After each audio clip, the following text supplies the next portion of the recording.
Olá pessoal, aqui é Roberto Gondim. Nós estamos começando o podcast Conversa com Amigos e hoje é o nosso primeiro, estamos inaugurando com um amigo meu, Edmar Ferreira de Almeida, grande piloto, tanto de moto, de corrida, como também de aeronave. E eu conheci o Edmar Ferreira há muitos anos, mais ou menos há uns 30 anos atrás. Ele depois vai dizer como que nós nos conhecemos. Aliás, nós nos conhecemos foi na Fundação Estadual de Esportes, não é? Que você precisava fazer as importações temporárias das motos de corrida para que você treinasse aqui no Brasil. E nessa conversa que estamos tendo aqui com o amigo Edmar Ferreira, ela se destina a conhecermos a trajetória dele desde o início até os dias atuais. Edmar, naquela época que eu lhe conheci, você estava em que fase da sua vida em termos de esportes? Bem, eu diria que eu estava numa fase assim em ascensão ainda. Tinha ganho já diversas corridas, tinha saído campeão e era campeão de velocidade, moto velocidade, né? Fui campeão de moto. Eu comecei, a história iniciou mesmo com Lambreta nas ruas de Goiânia. Lambreta. E tem uma data muito especial para os goianos, que é 24 de outubro, a data do aniversário da cidade. E tinha uma corrida tradicional, todo 24 de outubro. Eu ainda devia ter meus 6, 7 anos e morava perto onde passava uma pista, uma curva, que a pista era dentro da cidade, na rua. E eu, moleque, eu vibrava com aquilo, menino, tudo. E eu sei que o tempo foi passando, aí teve uma competição, essa, 24 de outubro, e eu já tinha uma Lambreta. Eu já trabalhava de cobrador, e eu consegui com o meu patrão que ele me financiasse uma Lambretinha. E na rua de Goiânia e tal, eu andando, e daí eu fui, aí tem uma corrida em Goiânia. Eu entusiasmei, 24 de outubro, vou iniciar. 24 de outubro de 1960. Meu pai, mas de jeito nenhum. Eu falei, tá bom, não vou, né? Pai brabo. Aí eu saí muito cedo, ele estava dormindo, a Lambretinha preparado, barulhento e tudo, sabe? Morava num setor assim que meio afastado, que hoje já ficou praticamente centro. Aí eu saí muito cedo e fui, escondido. Cheguei lá e aquele entusiasmo. E o grid, né? Na época chamava largada, não tinha grid. Não. Aí alinhou todo mundo lá. Aí eu tô lá alinhando, de repente eu olho, aliás, mesmo, eu larguei. E já vim babando em cima de todo mundo. A primeira volta eu já passo quase passando para o primeiro lugar, sabe? E esse que estava liderando já era um amigo, a gente fazia pega de rua e tudo. Mas a minha cabeça era uma concentração tão grande que eu concentrei aquilo e sem saber eu preparei um momento certo de passar ele. Interessante, ninguém nunca me tinha falado isso. Por isso que eu falo, é um dom, você nasce com a vocação. Realmente passei, ganhei e quando foi na bandeirada de chegada, aí eu já vi meu pai lá dando um pulo, tá? E a gente não dava uma volta aquela hora. Eu peguei, parei, aí meu pai veio, e foi aquele negócio, meu tio, o Inácio Ferreira, era radialista, e ele fazia transmissão para extinta Rádio Clube, era a Rádio Clube, ele era cronista esportivo. E ele foi me entrevistar, sabe? E eu, assim, pensa numa o Leque estava emocionado, induti, né? Eu falei, não, minha primeira corrida, primeira vitória, essas palavras eu não esqueci. E a última, a primeira e última, e agradecer. Eu fico imaginando aqui, na época, que era a corrida de rua, né? E a segurança, como é que era? Existia? Olha, a segurança era um fato que era o seguinte, a Polícia Militar do Estado, que eu acho que chamava ainda, era isso, Polícia Militar, fazia um cordão de isolamento. Eles vinham com rolo de corda, essa corda não era corda de nylon, bacalhau. Aí eles saíam na avenida, no trecho todinho, um rolo de corda e ia puxando, não fazia dois não. Ia nele, sabia disso. E ficava um polícia, 2 policiais em cada quarteirão, por aí, e a pessoa que queria sair, ele segurava e tal. E a segurança era zero, mas a santa ignorância da gente, não, olha, eu, por exemplo, nunca machuquei na rua, em corrida, em circuito de rua. Teve um acidente apenas que eu lembro, que a pessoa saiu, bateu no poste, quebrou o braço e a clavícula. Mas realmente era diferente. A partir daí, como é que foi? A partir daí, no momento que eu ganhei as corridas, e nessa prova de 4 de outubro, vinham o pessoal de São Paulo que fazia o que nós chamávamos de força livre, que eram as motos grandes, que aqui não tinha moto grande. E, moral da história, eu ganhei a Lambreta, a prova de Lambreta, lembro até hoje, a prova de sair ali na Araguaia com a Anhanguera, pela contramão, né? Ia pela contramão, até assim em Goiânia, subia a Tocantins, via na Praça Cívica, descia de novo a Avenida Araguaia e virava ali à esquerda. Aí, moral da história, eu realmente sabia, eu nunca tinha andado numa moto com aquela potência. Para mim era extravagante. A única coisa que eu sabia é que eu tinha de acelerar.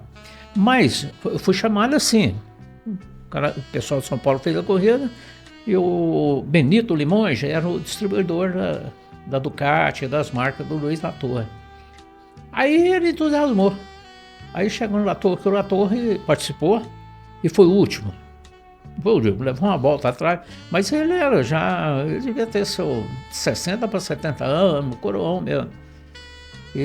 Mas tinha muita grana, então o povo respeitava você, deixar de participar, não tinha controle nenhum. Aí, moral da história, eu ganhei a Lambreta, a prova de Lambreta e tal, tô lá, numa alegria, mas nem pensava, tô lá, de repente o Benito de Monge, o Zezo, que era o representante da VASP, porque na época, vem cá, arruma uma moto pra você correr. Eu falei, que moto? Não. Aí me traz lá uma Ducati, gente, que eu eu só sabia que era bravo. Eu falei, não, espera aí, mas eu nunca fui 100% burro, sabe? Eu tinha um pouquinho de raciocínio. Eu falei, não, então espera aí, não, vai lá, já vai lá. Eu, não, mas espera, velho, deixa eu ver, onde que é o freio, onde que é o câmbio, onde que é a primeira? Câmbio era no pé, freio e tal. Não, mas aqui assim. Eu falei, caramba. Mas essa ignorância me ajudou. Deu uma largada. Eu só sabia que eu tinha de acelerar. Quando você via na Avenida Anhanguera, na contramão, tinha a Praça Bandeirante, e eu mirei assim e falei, vai lá passar. Só que tem um relevo para a enxurrada vir e descer. Eu vinha onde a água descia, né? Estava seco, só estou te falando para referência. Sim. Então criou um salto. Quer dizer, o povo chegava ali e dava uma diminuída. E eu vim, guardadão, ela... Eu falei, eu não sabia o que estava acontecendo, francamente, né? E aterrisei. Aí o meio-fio do coreto ali, passou do ladinho, pum, chegou de Goiânia, eu sabia que eu tinha de celular. Quando eu passei, já passei assim com a frente enorme. Aí o dono, Latorre, o pessoal dando assim. O Benito tem que ir mandando vou mandar parar. O dono da moto queria que eu andasse devagar para não cair com a moto, né? E ele tinha feito um cheque, o Benito fez um cheque em branco lá, falou, olha, você cobra o que for, se ele estragar, eu compro ela. Ele era distribuidor dele. Aí, moleçado, ganhei e fiquei conhecido como goiano. Quando tinha alguma prova em São Paulo, os paulistas eram o seguinte, tinha uma meia dúzia ali que era dono do pedaço, que tinha o poder econômico, financeiro e tal. Aí tinha uma prova lá, eu falava, vou chamar o goiano. Eles tinham um ponto deles de reunir, de jogar a conversa fora, igual pescador, sabe? Porque eu sou melhor lá, vou chamar o goiano. E não adivinha que eles me levaram para lá para fazer uma corrida lá e eu ganhei. Uma moto, assim, eu cheguei e tal, e aí apareceu. Aí a partir daí você começou a participar de vários campeonatos, né? A partir daí eu saí campeão brasileiro mais de uma vez, fui campeão latino-americano, Esse campeonato latino-americano, como eu pilotava, o meu patrão, eu fui trabalhar como fazendeiro, tinha um dinheiro bom, e ele sempre passava o fim de semana em São Paulo. Ele tinha um compromisso segunda-feira cedo, ele ia na sexta, e lá ele saía e tal. E criou uma amizade, um apego nosso muito grande, sabe? Ele tinha uma confiança em mim.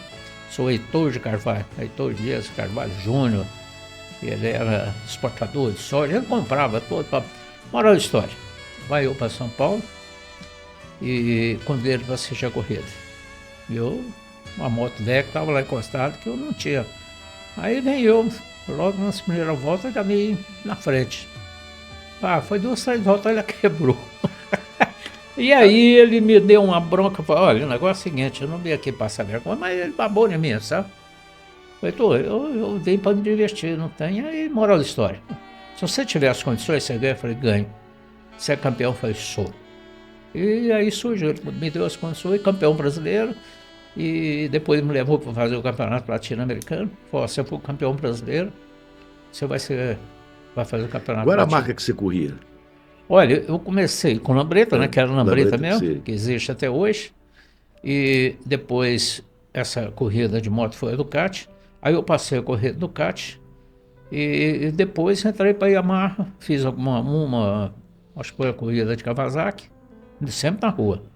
Aí com a Ducati que eu fui para São Paulo, e lá em São Paulo que eu comecei a aparecer nas motos. Aí veio a Honda, em seguida, porque eu ganhava todas. Aí teve uma prova que a do Celso fez um barulho danado, que minha Honda e tal, etc. Eu aqui em Goiânia, né? Ele deu uma entrevista, inclusive, no Fantástico. A do Celso, Eduardo Celso Santos. Ele era filho de gente muito rica, um cara muito culto, estudado, muito preparado. Muito preparado mesmo. Aí ele deu uma entrevista, eu falei, ele não pode estar falando isso. Eu estou dando uma encurtada porque a história é bonita. A história é bonita. Bonita e empolgante. Aí, né? moral da história. Teve a prova, ele ganhou, eu dei uma entrevista, e eu tinha lá na Holanda, o mecânico dele era meu mecânico, ficava tudo guardado lá. Aí eu liguei pro Ferro, né, que era o mecânico, falei, contei para ele a história, e vai ter uma prova semana que vem. Isso era uma segunda-feira, não tinha celular, não. Não, impossível, sua moto está quebrada, tem de revisar, não dá.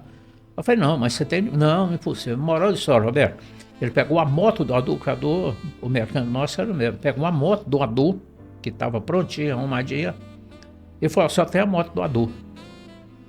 Eu falei, então traz ela. Não, mas não tem jeito. Eu falei, Ferro, você pega a minha carenagem com a moto dele. Ele não vai abrir para ver o que é. Rapaz, o Adu morreu, eu não contei isso para ele. O Adu morreu, eu não contei. Ganhei, fiz o nome, fui carregado em São Paulo pela torcida, porque quando eu alinhei com a 350, ganhei. Aliás, alinhei com a 350 e ganhei. Aí eu falei, já que você é bom, por que você não vem com a... Aliás, eu alinhei com a 750 e ganhei. Aí ele pegou e foi um troço assim, ele não passou a bandeirada, sabe? Parou na linha de bandeirada, em protesto, pô, começaram a vaiar e tinha mais uma bandeirinha. Eu já que você é bom, por que você não vem com a 350? Eu falei, eu sou bom, mas eu tenho que usar a cabeça, né? Eu sei que escolheu as armas. Aí na hora da largada, eu com a 750, o Ferro vem com aquele... Eu estava na largada, ele vinha do boxe, ele bacia, vinha trazendo a moto, eu pegava na largada. Ele chegou com a 350. Eu fui, Ferro, não faz isso, rapaz. Você vai jogar. Larguei e ganhei. Aí fiz um nome. Edmar, nessa época, as corridas internacionais que você participou, foi só na América Latina e depois você foi para... Eu comecei na América Latina, foi quando eu saí campeão, tal. Saí campeão latino-americano. E com esse patrão meu, o Heitor. E o Heitor, ele me apaixonou. Ele falou, se você for campeão latino-americano, eu levo você para fazer o Mundial. Aí eu, para mim, fazer Mundial. Era um sonho, que eu trouxe possível. E ele comprou para sair campeão, ele me levou, pagou tudo e tal. E aí eu lancei no cenário internacional e depois apareceu a Honda na minha vida e... Fui correr de Honda em dupla, aí a vida mudou. Aí você passou para a Honda e daí para frente foi só Honda, então. Foi só Honda. Né? Eu cheguei a fazer uma corrida de Yamaha depois disso, mas já tinha parado, mas fiz de Yamaha e ganhei também. Agora, paralelamente aí às suas atividades como corredor de motocicleta, você entrou para a aviação nessa mesma época? Você passou, fez o curso de piloto? Como é que iniciou também a sua... A aviação foi uma história engraçada. Porque o Edmar, ele é brilhante em tudo. Excepcional corredor de moto e excepcional piloto que eu conheço, inclusive voei com ele já. Sobrevivente.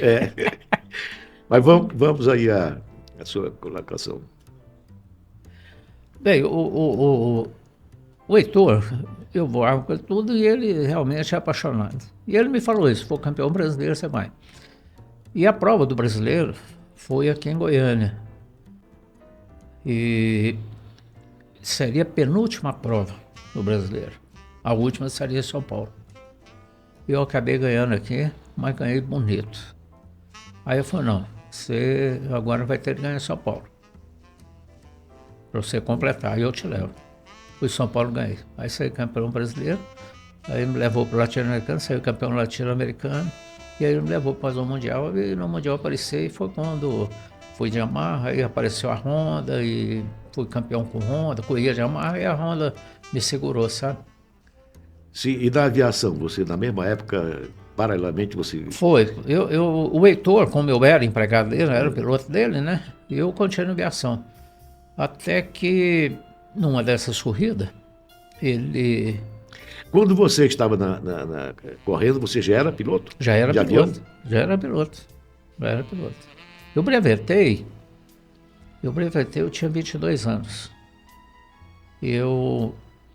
A corrida aqui em Goiânia, iniciei com 16 anos, a nível regional. Aí fui piloto, foi quando eu fui trabalhar com o Heitor. Aí que surgiu o Heitor na minha vida, que eu saí no cenário internacional, sabe? Fui campeão latino-americano, ele me levou para fazer o Mundial, e lá no Mundial eu continuei. E no Mundial, qual foi os seus resultados significativos? Olha, a primeira corrida, que foi em Paul Ricard, era uma corrida muito disputada, assim, a inscrição era disputada. Então, o Paul Ricard até hoje é o marco, né, de esporte, de tudo. Até hoje está entre os 3, 5 melhores circuitos do mundo, se não um dos primeiros. E vai eu lá em Paul Ricard, eu nem sabia como que era. Bem, consegui uma inscrição, com muita dificuldade, só que eu teria de classificar. A inscrição era para você treinar e classificar. Só que era tanto candidato que a classificação era 5 voltas, 4 a 5 voltas, 6 voltas por aí. Eu não conhecia a pista. Eu vi, mas a sessão de classificação era 15 minutos. Como eram muitas categorias, eu falei, eu estou perdido. Eu não tinha dinheiro para pagar para treinar. Eu não conhecia a pista, nunca tinha ido lá. Aí quando eu falo que eu não sou 100% bom, foi disso. O que eu fiz? Como era muita prova, eu saí assistindo. Eu parava numa curva, olhava sempre os melhores, olhava onde que ele freava. Aí eu falei, eu não posso frear ali, eu tenho que ser antes, né? E assim eu fui fazendo o cálculo todo. Aí na classificação, eu falei pro Ferra, que era um mecânico, né? Falei, Ferra, o negócio é o seguinte, você vai me dar quando tiver faltando aí 2 voltas para terminar, 3 voltas para terminar o treinamento. Eu vou andar, vou conhecer e depois eu vou. Foi então tá. E assim eu fiz. Quando dava 3 voltas, eu falei, na hora que der para classificar, você me dá o sinal. Aí, na penúltima volta, eu já estava no bolo de classificar. Aí eu classifiquei. Eu larguei, eram 37 largados, eu larguei em 35º. Para no seu último ainda tinha dois. Mas bom, lá não tinha ninguém mais ou menos, Roberto. Quando o cara vê um Mundial de moto, Fórmula 1, tem um cara lá atrás, mas aquele cara é fantástico. É um conjunto da obra que às vezes não deixa ele ir direto para frente. E aí eu surgi, apareci assim, e o Heitor foi, pá, eu tive apoio, aí a Yamaha depois não pôde fazer o que eu precisava e entrou a Honda no meio. Eu falei, eu parei, né? Você parou em que ano? A última corrida foi em 1980. Foi quando eu saí campeão paulista brasileiro, saí em Goiânia por antecipação. Então foi a época que eu lhe conheci, né? Porque dessa época aquelas importações temporárias de moto, que a gente colaborava com você, porque fazia autorização, eu era da Fundação Estadual de Esportes na época, e a Fundação, ela dava autorização provisória de importação para que ele treinasse aqui em Goiânia, né? Essas importações eram para você treinar para corrida mundial ou nacional aqui no Brasil? Eu usava para os dois. Eu quero fazer o treinamento local quanto o mundial. E porque a preparação física foi o meu grande segredo. Eu não lembro bem, mas eu tinha lido a respeito do Giacomo Agostini, que ganhava tudo e todas, e o cara era sensacional. E ele, numa entrevista não, numa revista, o preparo físico dele... Eu me lembro que você, inclusive, fazia os preparados físicos aí na Fundação de Esportes. Tinha aquele preparador de... Eu fui presidente da Federação de Ciclismo também. Sei. E nós tínhamos um grande preparador físico, que eu me lembro que você também fazia lá... Vou lembrar físico. O nome dele. Flores, é o... É, mas o primeiro nome dele. Eu também já Aquele cara, olha, ele foi um marco. Ele registrou todo o treinamento, me explicou respiração, o jeito que fazia e tal. E aí foi Oscar Flores. Oscar Flores. Você sabe que como é que ele faleceu? Não. Ele, aquele momento de bobeira, ele estava correndo na estrada, né, de bike, né? E estava lá, velocidade, e num determinado momento ele baixou a cabeça assim e tinha um caminhão na frente. Aí ele bateu atrás do caminhão e faleceu. Oscar Flores, ele era um cara muito sério, né? Muito. Levava tudo a sério. Era uma pessoa... O Edmar, aí essa foi a sua última corrida, foi quando até eu lhe conheci. Dali para frente, nós nunca mais deixamos de ter contato. Aí você montou, quando você saiu parou as corridas, a Honda, ela lhe ajudou em você montar uma empresa aqui de venda de motocicleta, né? Foi. Fala sobre esse período um pouco aí que você... Olha, a Honda, ela tinha um revendedor aqui. E com aquele negócio, eu estava correndo de Yamaha e apareci, meu nome estava em evidência, sabe? Aí eu acabei me oferecendo a oportunidade, porque eu montei um centro de serviço inicialmente, uma loja e tal. E aí eu comecei a vender Yamaha, outras marcas e tal, foi quando a Honda me procurou. Inclusive até me vendeu uma Honda, uma CB400. CB400. Tem pessoas, tem uma pessoa aí que tem uma CB até hoje, de vez em quando, a moto está guardada. O que eu tenho até hoje é a nota fiscal que eu tenho. Eu conheço a nota lá, bonita, rapaz. Mas, e aí surgiu, né, me deu essa revenda e foi. E eu não estava acostumado com aquilo, na época não tinha moto para entregar. Honda, não tinha, dava fila, dava briga e tal. As primeiras CB foram importadas, depois passou a produzir, mas não tinha. A produção não dava, e aqui vendia, aqui vendia muito. Depois ali de São Paulo não serve de base, né? Você em Goiânia, da Honda, era só você no início? Não. Aqui tinha um muito forte, que existe até hoje, eu não sei, estou falando que existe, tem um tempo que eu não vejo, que é uma Motobras. Motobras. Os Limões lá em Cabina. Uma pessoa tradicional.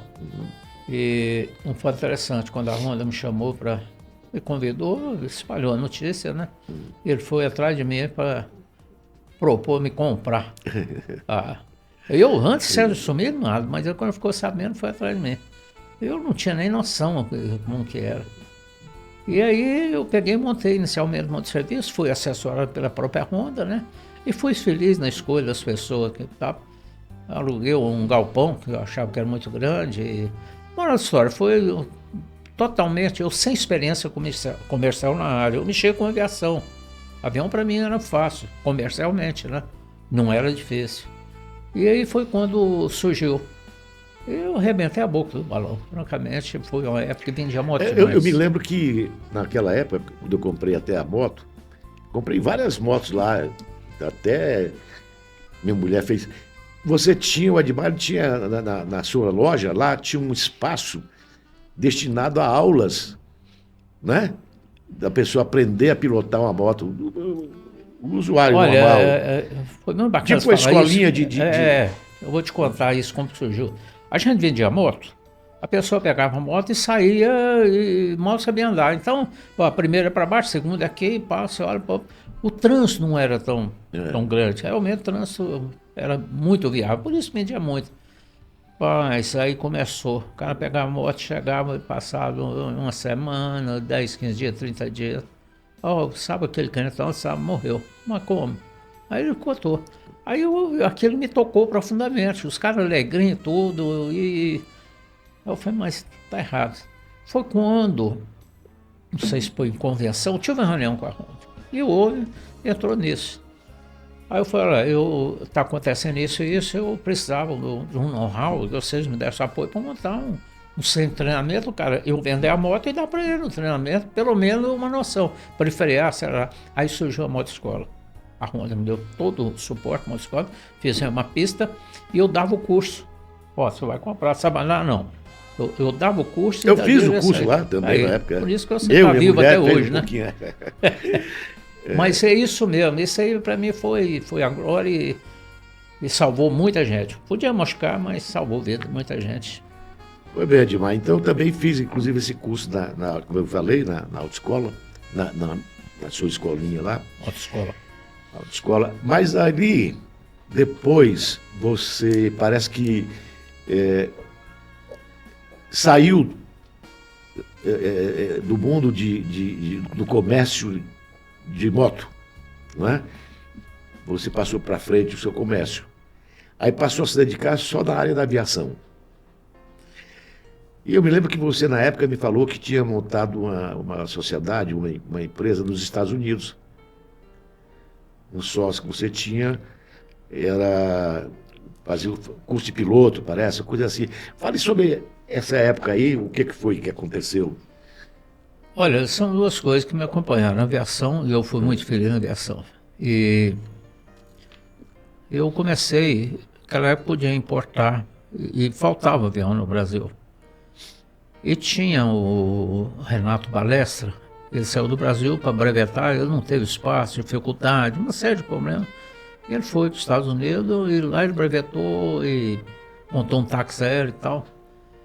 E aí, com essa relação com ele, eu me envolvi, então, no mercado internacional. Porque tinha os aviões importados, os aviões vinham todos lá dos Estados Unidos, da Europa e tal, mas o mercado americano é que fornecia para o Brasil. E tinha um avião que aqui dentro do Brasil não tinha mercado. O combustível sempre foi muito caro e a gente comprava barato. E eu tinha um amigo que, através da própria Honda, ele queria uma moto CB400 e não tinha. E o concessionário da Embraer em Goiânia foi atrás de mim, atende a arrumar. O engenheiro Perotti, ele gosta de moto, tal. Eu arrumei uma moto. Eu passei alguém para trás e tirei, porque ele dava preso, ficava vigiando. Eu sei que eu escondi, vigiei e tal. E aí o Perotti ficou com essa moto. E ele realmente foi um presente que eu dei. Moto estava dando ágio. Essa brincadeira dava 100%, porque a gente pegava outra moto, tal. E me deu um clique, sabe? Eu peguei essa moto, vendi para ele, preço de nota fiscal, não computei nem nada. Falei, você vai pagar o que está na nota fiscal. Aí ele não acreditou. Eu falei, bem, eu tenho uma CB400, eu tenho isso, tenho aquilo e tal. A CB360, uma Honda. E até, Perotti, você paga do jeito que você quiser. Do jeito que você puder, você paga. Você sabe que foi a moto mais bem vendida da minha vida? Eu nunca ganhei tanto dinheiro nessa moto. O que ele fazia? Sêneca era o avião que tinha sido lançado e não tinha avião para entregar. Não tinha. Ele vinha em sistema CKD, o avião vem desbotado. O motor não era fabricado no Brasil. Aqui fazia alguma coisa, que era peça em fibra de vidro e tal, o resto era importado. E ele um dia me liga, fala, olha, você não quer ceder, eu estou dando uma abreviada na história, mas ele liga, você não quer ceder aquele Sêneca seu, que você vem pegar aqui, que ele deve estar semana que vem aqui. Eu quero saber, porque aí você tem que mandar o pagamento e tal, você só deu o sinal, eu tenho que pagar para emitir a nota fiscal. Eu falei, eu percebi que tinha um negócio no ar. Eu falei, não, mas estou esperando e tal. Eu falei, não, foi o seguinte, pensa em alguma coisa, já eu te ligo. Aí eu percebi, né, a jogada dele. Aí peguei. Gente, o avião não era meu, não paguei nada. Ele só falou que tinha um avião, meu avião tinha chegado. Aí eu percebi, não tinha celular naquela época, então. Aí ele tornou a ligar, falou, tudo bem, eu mesmo, eu quero um acho. Eu esperei esse avião, eu paguei e tal. Não, mas olha, é ele. Eu falei, o comprador está lá. Era um cara muito conhecido, foi governador no estado, eu não vou falar nome, não é moral da história. Eu falei, eu sei, mas eu quero um acho. Ele falou, mas como assim? Eu falei, não, você sabe que eu esperei, pus dinheiro, postou e tal, eu vou chutar um número. Eu quero $50 mil de acho. A proporção não é menos, eu acho que deu um pouco mais. Mas foi na hora. Então eu falo que a CB400 foi a moto mais bem vendida, essa que eu vendi. Esse quadro ficou muito meu amigo, Gero, Benedito, Vamperotti. Mas o cara assim, fora de série. E fora isso, ele me ajudou muito em outras coisas mais, sabe? Às vezes tinha avião, a Embraer estava lançando o avião lá e pegava o avião no negócio, mas ele não podia ficar com o avião, ela não tinha como pagar, tinha que entrar dentro do caixa, ele me ligava, tem um avião, você te interessa? Eu falei, te interessa? Interessa. Gente. Não, mas você fez uma sociedade, foi uma sociedade, né? Com o Renato Balestra. Com o Balestra lá dos Estados Unidos. Exatamente. Né? E era uma escolinha de aviação? O que era? Essa sociedade era para quê? Essa Ou era sociedade táxi era importação. Ele tinha um táxi aéreo e ele tinha escola, tinha tudo. Então, um cara super preparado. Ele tinha o táxi aéreo, ele pilotava, muito organizado e tal. E quando surgiu, abriu importação, eu lembrei dele, porque ele tinha vindo ao Brasil, uma coisa extraordinária. Ele fez um voo dos Estados Unidos ao Brasil numa época que um avião monomotor. Eu me lembro que você também fez né? Fiz, mas eu já fui em época diferente, já peguei o monomotor também. Monomotor, mas já era diferente, tinha um apoio do VOR e tal, esse cara não tinha nada. E ele quebrou esse avião na viagem, ele escreveu um livro, 38 dias até Goiânia, ele relata uma viagem. E eu tinha um livro dele, emprestei não sei para quem, nunca mais vi esse livro, tive esse de volta. Mas o Renato Balestra, a sociedade nós fizemos, foi um casamento perfeito. Ele comprava nos Estados Unidos, como ele voava muito sabendo comprar, comprava lá e eu vendia aqui. E era uma época que o dólar disparava. Eu vendia aqui, você queria comprar quanto que é, tantos dólares. Eu recebia e depois vinha um avião e eu ficava com aquele em dólar. E o que é que deu essa sociedade? A sociedade deu que nós estávamos indo muito bem e em determinado momento sempre tem alguém de fora que vem. E alguém de fora andou pondo coisa na cabeça dele e tal, né? E mora a história. Ele chegou um dia e falou, olha, não quero mais, porque isso aí está me dando problema, essas viagens e tal. Mas ele não falou o que era. Mas ele deixou uma carta, sabe? Eu falei, você não vai abrir essa carta enquanto eu estiver vivo. Eu nunca abri essa carta. Mas eu sei o que é que ele escreveu. E aí... E você tem essa carta até hoje? Tem, eu não sei onde que ela está. Ela já guardava em algum lugar. Eu não quis abrir, sabe? Eu gostava muito dele como ele gostava de mim. Eu falei, alguma coisa aconteceu. Mas eu sei o que aconteceu. Os últimos são ciúme de família. Ciúme de família. Ciúme de família. Eu não vou citar nome nem nada, mas ele tinha um irmão político. E esse cara precisou de um dinheiro, eu emprestei o dinheiro para ele, que o meu próprio sócio pediu, sabe? E eu emprestei dinheiro. Não, daí que nós acertamos. E ele nunca acertou, e quando nós fomos fazer um acerto, um dia que fizemos lá, ele não tocou no assunto, porque na cabeça dele eu já tinha recebido. Como era um cara assim, eu devia tudo a ele, né? Fazia, eu não toquei, nunca recebi. E aí ele acabou tendo um acidente, morreu. Esse irmão dele, que era o braço direito, que ele adorava e tal. Não conseguiu tocar as coisas, foi vendendo e pegou advogado lá, você vê o despreparo que é. Você como advogado vai saber. Ele pegou alguém assim, o cara apareceu, para. Aí foi fazer inventário americano e o mesmo processo aqui do Brasil. Só pegou um cara desonesto. Aí foi comendo o patrimônio dele. Tem que pagar custo, tem que pagar esse tipo de contratar especial, tive que pagar uma perícia e tal. Olha, comeu o patrimônio dele. Ficou o filho dele, que ele deixou o menino, e praticamente sem nada. O Edmar falou aqui sobre eu como advogado. Interessante é que eu conheci no ano de 80 para desembaraçar a importação temporária da moto de corrida, né? 30 com 60 dias que ela podia ficar aqui no Brasil. Dali para frente nós mantivemos alguns contatos. Aí depois, num momento qualquer, no início, no início de 82 mais ou menos, eu acabei começando a advogar para a empresa dele. De lá para cá nunca mais nós nos viramos bons amigos. Por isso que também eu tenho, não é nada segredo de justiça, mas eu tive o privilégio de conhecer a trajetória de uma pessoa que fez história não só no Brasil, como no mundo inteiro, e merece ser conhecida. Agora, depois que você que terminou essa sociedade nos Estados Unidos, que você também já tinha se respeito da empresa de moto, aí você também empreendeu num hotel fazenda, né?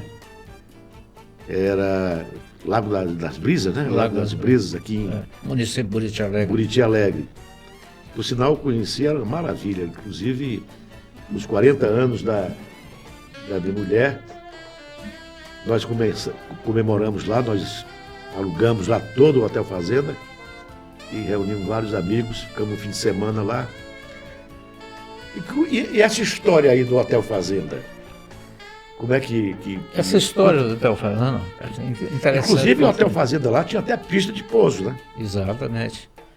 Essa o Hotel Fazenda, foi história que acabou desmanchando a minha sociedade com o Renato. Sei. Eu não ia falar não, mas falar coisa. Porque a gente incomoda, o sucesso das pessoas incomoda. Você tem inimigo no oculto, sabe? E saiu um tititi e tal, eu não estou sabendo, estou ali, eu fazia. E o Hotel Fazenda, o seguinte, era um ponto comercial. Porque ali eu levava amigo, sabia que tinha poder aquisitivo, e ali eu vendia alguns aviões importados e negociava e tudo.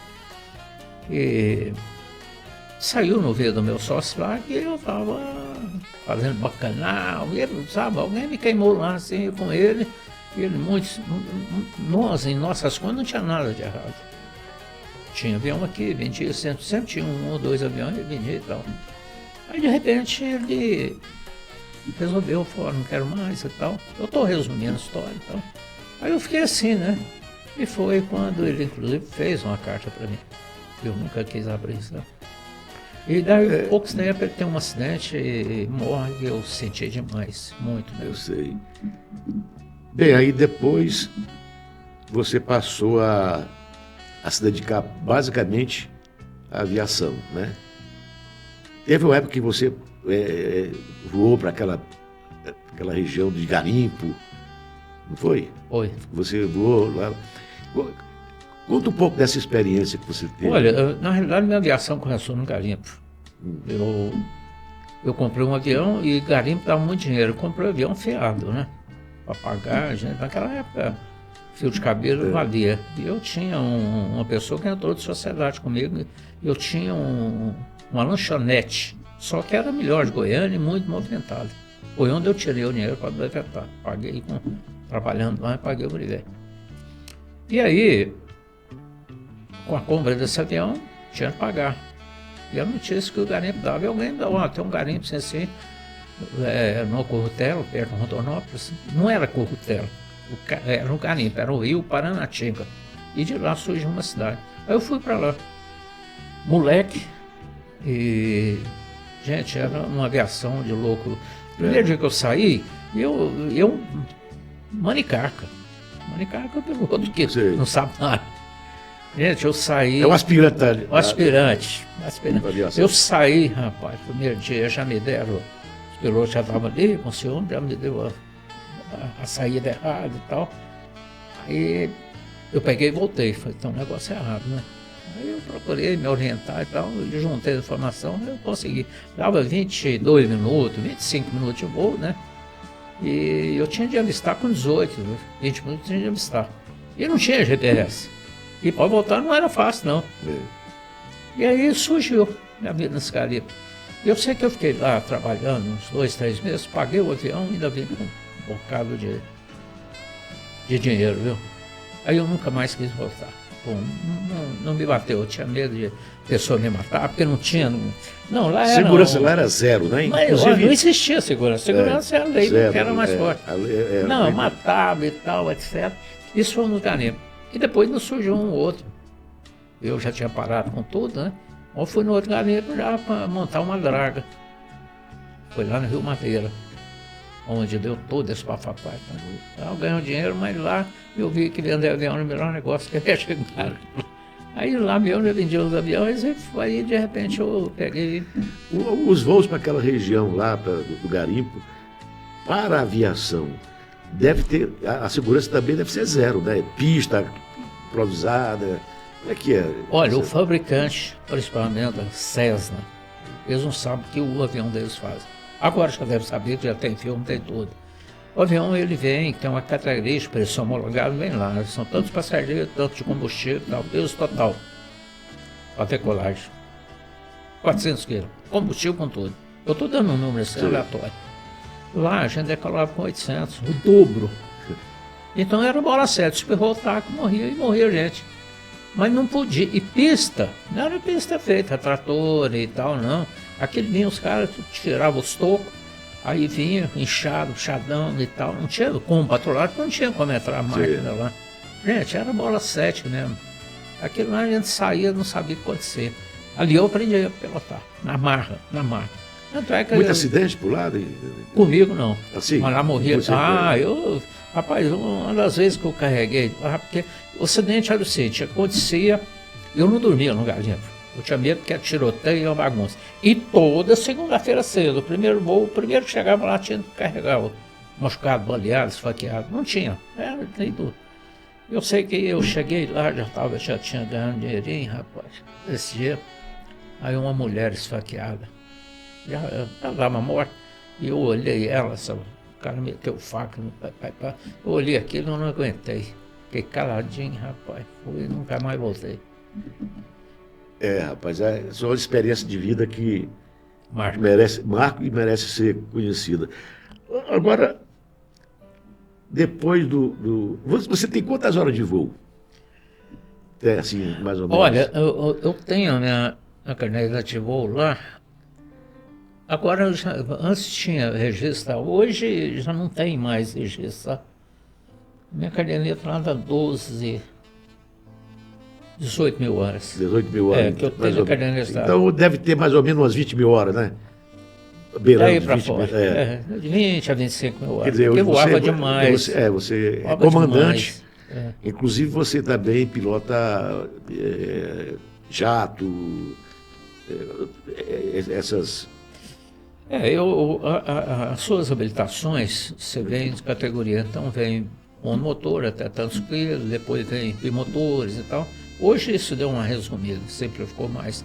Aí vem a turbo-hélice, depois jato, sabe? Então você tinha de fazer para cada um e sempre passar por cheque. Chamava recheque para ver se estava bom.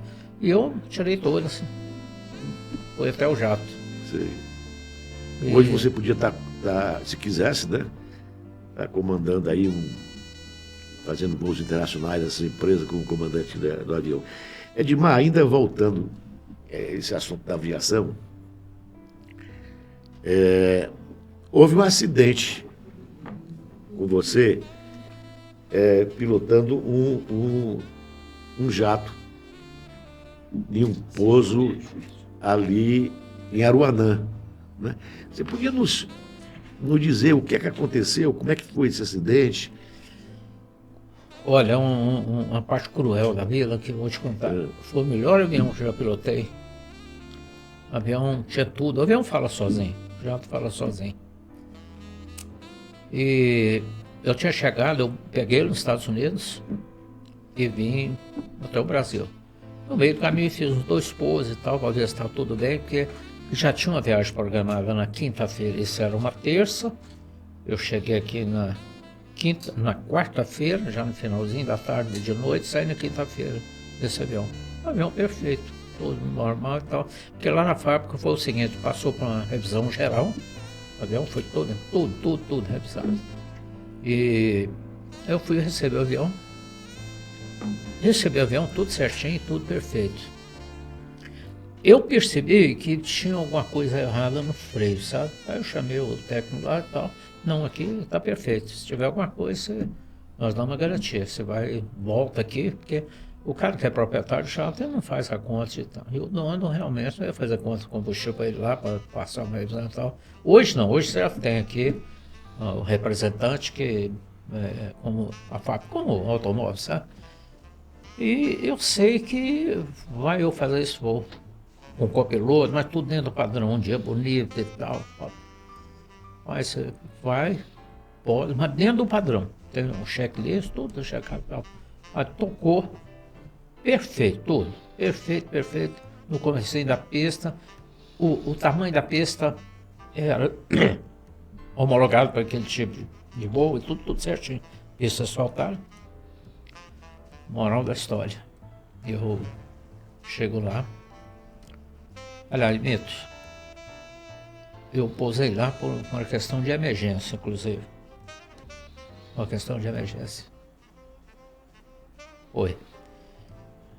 Eu não lembro bem, mas foi uma que eu ia pousar numa outra pista grande lá na frente e voltei para pousar nessa pista.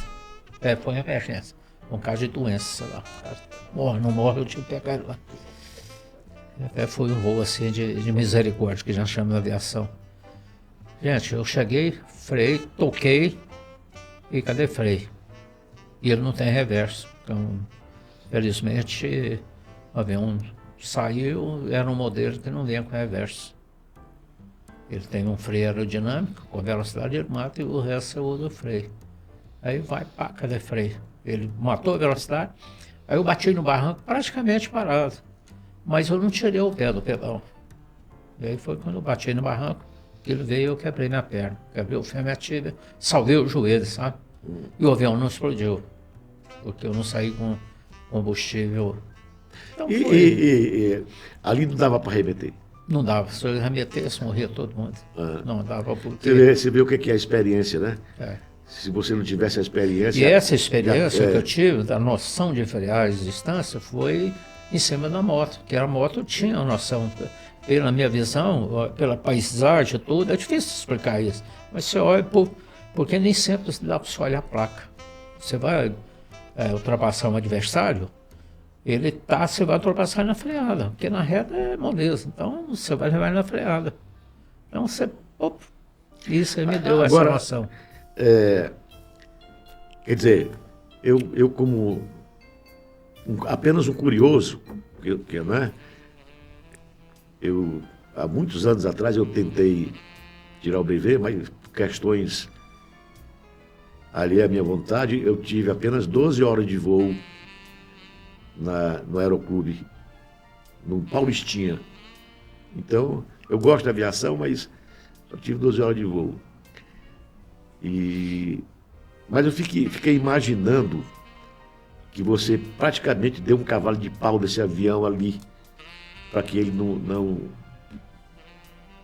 freasse um pouco e o prejuízo fosse menor para os passageiros e para quem ali estava, né? Olha, quer dizer, eu fico pensando o seguinte: se o Edmar não tivesse a experiência que tem e a qualidade técnica da aviação, aquilo ali era um acidente praticamente fatal. Fatal, seria fatal. Foi uma decisão que é onde a moto me ajudou muito, essa noção de freada. Arremetida, quer dizer, eu tomei todas as medidas de precaução para sair tudo certinho. Tudo, mas perfeito. Só não É a consegue fração de quebrar. segundo que o cara Fração tem de que... segundo. É. E tem um detalhe, o avião é o seguinte, ele tem o jato, esse modelo, ele tem um freio de emergência. Ele é debaixo, você tem um manche, e debaixo do manche você tem um freio de emergência. Só que é um defeito ali, que depois eu não sei se já foi corrigido ou não. Junto com o freio de emergência tem uma outra alavanca, que é de comandar o trem de emergência. Duas alavancas, uma de baixo e uma de cima.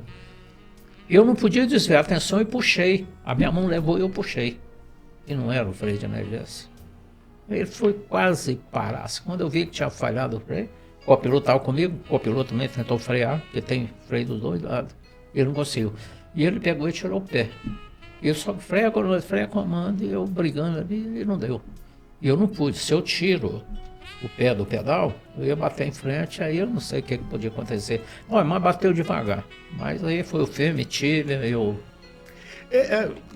Há pouco tempo, alguns dias antes, tinha acontecido um acidente lá também, Tinha. né, com o Fernandão, parece que É. foi. Como é que foi esse acidente? Parece que foi um helicóptero, você tem... Foi um acidente assim, coisa inexplicável, sabe? Porque o helicóptero é complicado, o helicóptero é um equipamento complicadíssimo, sabe? Eu sei que, infelizmente, morreu todo mundo ali, não sobrou ninguém me contar a história, sabe? Olha, aconteceu isso. Então, os entendidos, cada um tirou a conclusão.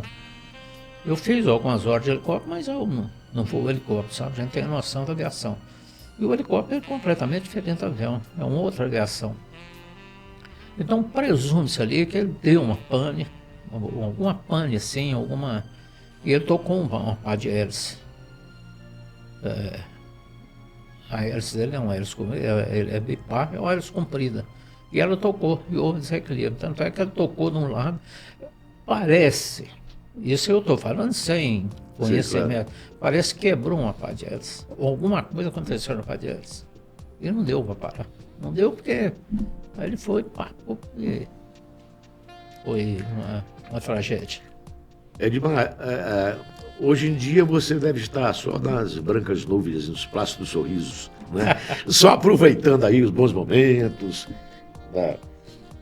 Visitando amigos, enfim. Você deve ter... Você começou na aviação com quantos anos? Se brevetou com 22, né? 22. Teve bastante tempo de... O cara tem umas 20 mil horas de voo. Não é para qualquer outro.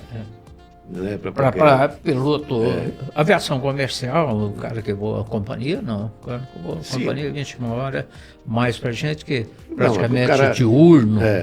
É hora, viu? É muita hora. Muita hora.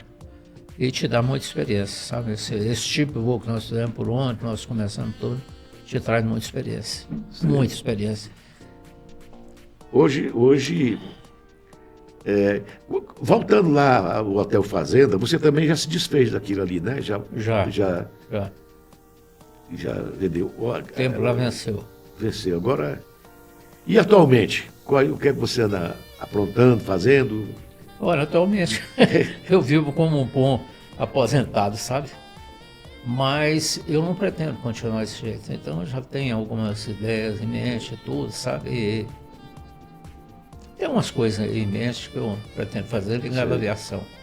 Eu estou no planejamento e vamos ver, talvez eu tenho um amigo que viaja muito voo internacional e tal. Eu talvez faça algum voo com ele, não profissionalmente, mas faça algum voo com ele e tudo para dar uma assessoria, outro como passageiro, como profissional. Porque eu de moto evito andar, e moto aviação, duas coisas.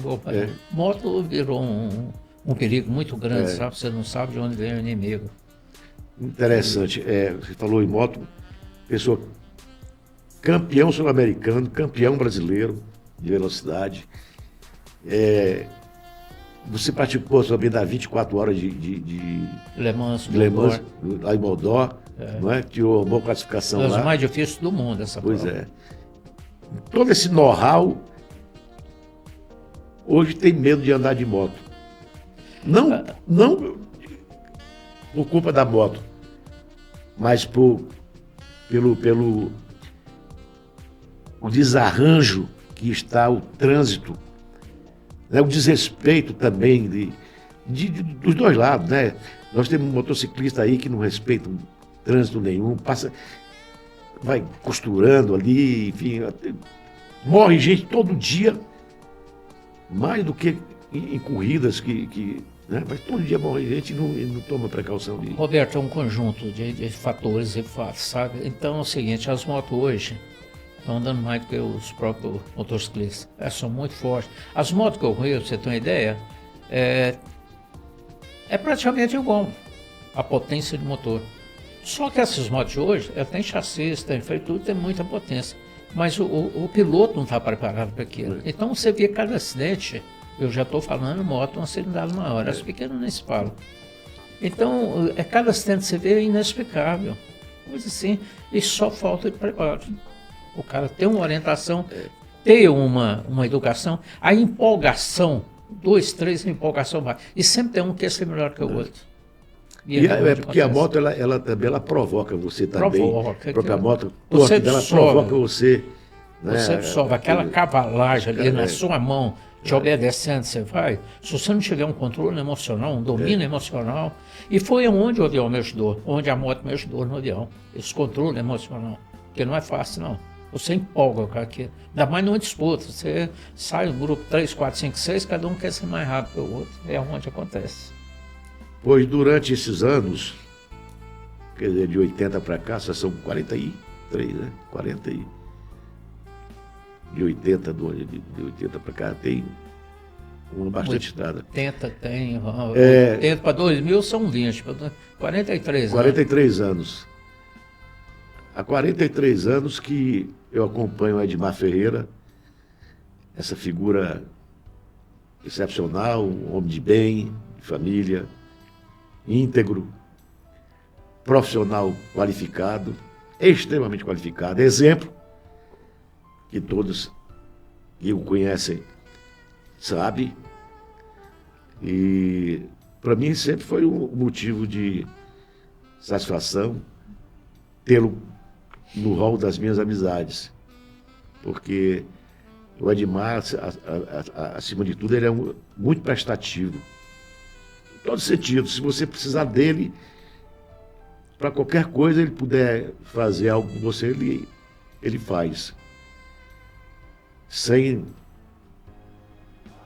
nada em troca. Então, Edmar, eu tive uma satisfação muito grande de inaugurar esse podcast, que vou fazer com vários, a conversa assim, cordial, conversa com amigos. E eu vou trazer mais alguns amigos para a gente ter uma conversa como essa. Eu faço votos que a gente possa ter outros podcast, inclusive, para assunto diverso, não é? Por exemplo, me ensina a pilotar. Roberto, mas deixa eu ressaltar uma coisa aqui. A gente nunca faz nada sozinho. Se eu cheguei onde cheguei, pode saber que tinha muita gente que participou. Infelizmente, o artista é aquele que está ali na tela, né? Quem está ali montando o conjunto da obra, dificilmente aparece. Eu devo muita gente.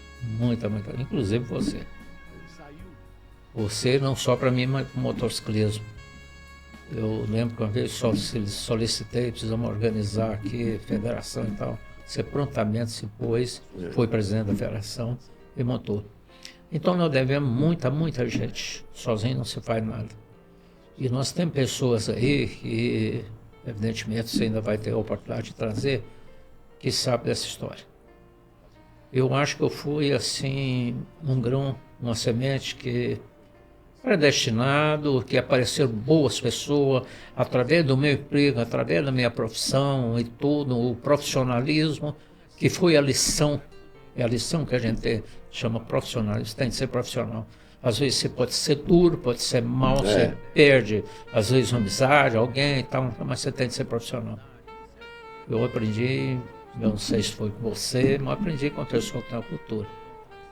Para ser muito fácil, dizer não já é difícil. É verdade. Então você tem de aprender a dizer não. É. Eu aprendi com isso. E outra, você nunca perde por ser bom, nunca, nunca. Em algum lugar, em algum dia, eu já tive um lance da minha vida. Eu vou citar um dia, não sei como, saí numa bocada aqui em Goiânia, numa vila que perdi, deu de Fusca e tal. Gente, vem um cara e eu falei, nossa, eu morri. Pelo jeitão dele, né? O cara chegou já, agora vendo na televisão. Eu no Fusquinha, eu falei, agora eu dancei. Eu realmente estava perdido. Periferia de Goiânia, eu não sei o que fui fazer, eu sei que eu me enrolei. Rapaz, aí eu tô lá e chega um cara, ó, esse é um dos nossos, pode deixar ele embora. Até eu não sei porque que disse que eu era um dos nossos. Vagamente me lembro que uma vez eu dei uma assistência a um caboclo que ele era bandido. Eu não lembro da história toda. Eu nunca olhei, precisou, eu sempre fiz. E eu acho que a proteção é essa. Faço bem, não olha quem. Então, É verdade, é. eu acho que isso, e olha, comigo até a parte ruim para mim foi boa, até a parte ruim que já aconteceu. Essas partes ruins a gente aprende muito também, né? São são os ensinamentos da vida, porque viver daquele que saiba aproveitar e aprender nessa universidade que é a vida, não é? Exatamente. Mas, Edmar, então eu quero deixar o meu abraço para você e já antecipar um novo convite, não é? Para breve aqui trazê-lo novamente. Eu gostaria muito de voltar porque ficou muita coisa sem dizer, Sim. principalmente as pessoas que trabalharam comigo, me ajudaram. E se eu cheguei, não cheguei, não foi sozinho, ninguém chega sozinho. Então tem muita gente, Sim, mas muita gente. numa próxima oportunidade, inclusive até, nós vamos colocar para a gente não esquecer, né? Você falar dos seus amigos, das pessoas que fizeram parte. Nossa, Não é? nossa, Quer dizer, você é uma isso é pessoa muito muito rica importante. né, no relacionamento de amizade. muito. Eu nunca vi assim, eu nunca vi, mas eu nunca presenciei alguém que falasse mal de você. Todas as pessoas do meu relacionamento que te conhecem, sempre se referem a você como uma pessoa de bem, Os que poderiam falar mal estão mudos, né? Não, estou brincando. Graças a Deus, Roberto, eu sempre procurei fazer o bem, sempre um bom caminho, tudo, e sempre se cercado refere de a boas você como uma pessoas. pessoa, E uma pessoa você de e exemplo. tantos outros que são boas pessoas que estão aí, é muita gente, muita gente. E realmente eu não sabia, a vida, sabe, eu acho que foi exemplo meu pai. Meu pai era uma pessoa muito querida, e toda a minha família, toda a minha família. E a família, a minha mulher, tudo, sabe, eu acho que o bem atrai o bem, e o mal não consegue aproximar. Então eu já penei, viu, com muita Sim, mas conversa, ninguém- com muita fofoca, com muita dor. Ninguém chega aqui de graça, não. Não. Mas os tropeços e os exemplos nós somos Não, mas olha, ricos disso aí muita também. coisa. Eu gostaria realmente de ter uma outra oportunidade, porque a gente falar de pessoas, daqueles que Fizeram parte da ajudaram. nossa história, né? E meu tio, uma frase que meu tio tinha no escritório dele, que eu nunca esqueci, eu era moleque, hein? O vídeo na Ferreira tinha lá escrito: não pisa nos pescoços quando estiver subindo, você tornará a encontrá-los quando Ou estiver estiver descendo. descendo. Isso me marcou, eu era moleque. Eu acho que talvez me pegou. Então, estamos aí. Eu conheci seu tio, ele foi juiz também, não foi? Juiz. Conheci demais. Ele foi um exemplo, ele sempre me deu muita força. Eu sei, sabe, eu não tenho... A minha Pois é, família, mas- de modo geral. Então, mais uma vez, já fica antecipadamente o convite a ser marcado para a gente dar uma continuidade nessa nossa conversa. É isso aí, pessoal. Agradeço aqui a presença do Edmar Ferreira, agradeço a vocês que nos assistem e vamos aguardar o próximo episódio. Agradeço muito a esse brilhante estúdio, o Studio Way, que nos proporcionou essa oportunidade e irá nos proporcionar tantas outras. Até a próxima.